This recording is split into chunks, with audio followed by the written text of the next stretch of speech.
मैं हरियाणा की बादशाहपुर विधानसभा सीट से चुनाव लड़ूंगा। 2019 में बीजेपी ने टिकट नहीं दिया था। हाईकमान ने कहा तो चुनाव नहीं लड़ा, लेकिन इस बार किसी की नहीं सुनूंगा। बीजेपी ने टिकट नहीं दिया तो भी चुनाव लड़ूंगा, इस बार कोई नहीं रोक सकता। ये बयान है हरियाणा में बीजेपी के दिग्गज नेता राव नरबीर सिंह का, और इस बयान ने बता दिया है कि राज्य में बीजेपी की हालत क्या है। पार्टी हाईकमान का नेताओं के अंदर से डर खत्म हो चुका है। गुरुग्राम के सांसद राव इंद्रजीत सिंह तो यहां तक कह चुके हैं कि अगर मोदी के भरोसे चुनाव लड़ते तो हार जाते।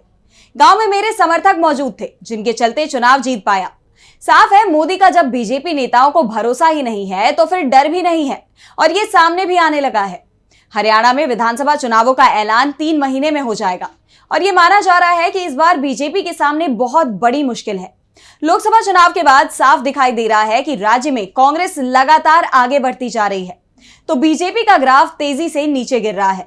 पार्टी के अंदर टकराव तेजी से बढ़ रहा है। हरियाणा में बीजेपी की बढ़ती मुश्किल पर ही आज हम करेंगे चर्चा। दरअसल इस बार बीजेपी के लिए उसके गढ़ में ही सबसे ज्यादा परेशानी की खबर आ रही है। पिछले 3 चुनावों में दक्षिणी हरियाणा, जिसे अहिरवाल भी कहा जाता है, वो बीजेपी का गढ़ बना हुआ था। अहिरवाल के इलाके में रेवाड़ी, महेंद्रगढ़ और गुड़गांव जिले की विधानसभा सीटें आती हैं। इस क्षेत्र में यादव मतदाताओं की अच्छी संख्या है, जिस कारण से ही इस क्षेत्र को अहिरवाल कहा जाता है। यहाँ लोकसभा की 2 सीट महेंद्रगढ़ और गुड़गांव है। 2024 में बीजेपी को दोनों ही सीटों पर जीत मिली थी, जबकि राज्य की बची 8 सीटों में से 5 कांग्रेस ने बीजेपी से छीन ली। अहिरवाल की विधानसभा सीटों में गुरुग्राम, बादशाहपुर, सोहना, महेंद्रगढ़, रेवाड़ी, पटौदी, नारनौल, नांगल चौधरी, बावल कोसली और अटेली विधानसभा सीटें आती हैं। इसके अलावा इससे लगी करीब 8 से 10 विधानसभा सीटें भी इसका हिस्सा मानी जाती हैं। बीजेपी 10 साल से अहिरवाल में मजबूत थी, लेकिन अब तेजी से कमजोर होती जा रही है। खासतौर पर लोकसभा चुनावों के बाद से, चुनाव परिणाम के बाद से ही पार्टी के अंदर बगावत के हालात है। वैसे बगावत तो पूरे हरियाणा में ही दिखाई दे रही है। खासतौर पर जिस तरह से दूसरे दलों से आए हुए नेताओं को पार्टी में आगे बढ़ाया जा रहा है, उससे पुराने नेता नाराज हैं, और राज्य के जो राजनीतिक हालात दिखाई दे रहे हैं, उसमें ये नाराजगी बीजेपी पर भारी पड़ती दिखाई दे रही है। क्योंकि बीजेपी 10 साल से सत्ता में है, ऐसे में एंटी इनकम्बेंसी भी उसके खिलाफ काम करती दिखाई दे रही है। तो दूसरा, बीजेपी की रणनीति उस पर भारी पड़ रही है। उसके लिए राज्य के सामाजिक हालत पर नजर डालते हैं तो राज्य में 84% हिंदू आबादी है, मुसलमान 7% और पंजाबी 8% है। 1% आबादी अन्य की है। हिंदू आबादी में सबसे ज्यादा संख्या 22% जाट समाज की है। दूसरे ओबीसी वर्ग की आबादी 17% है।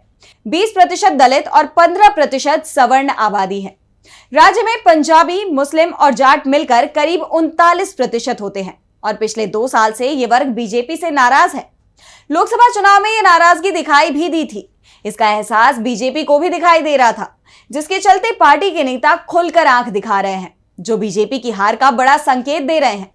वैसे भी राज्य में 40 सीटें जाट बाहुल्य मानी जाती हैं। 2019 में इनमें से अधिकांश सीटों पर बीजेपी को हार मिली थी, और इस बार उसकी स्थिति 2019 से भी ज्यादा खराब दिखाई दे रही है। हाल ही में हुए लोकसभा चुनाव में जाटों के दबदबे वाली लगभग सभी सीटों पर बीजेपी पिछड़ती दिखाई दी। तो अहिरवाल में जिस तरीके से पार्टी के अंदर बगावत हो रही है, उससे साफ है कि बीजेपी नेताओं को अब पार्टी के नेतृत्व पर भरोसा नहीं है। तो दूसरी तरफ कांग्रेस अपने इस पुराने गढ़ में जबरदस्त प्रदर्शन करने की तैयारी में है।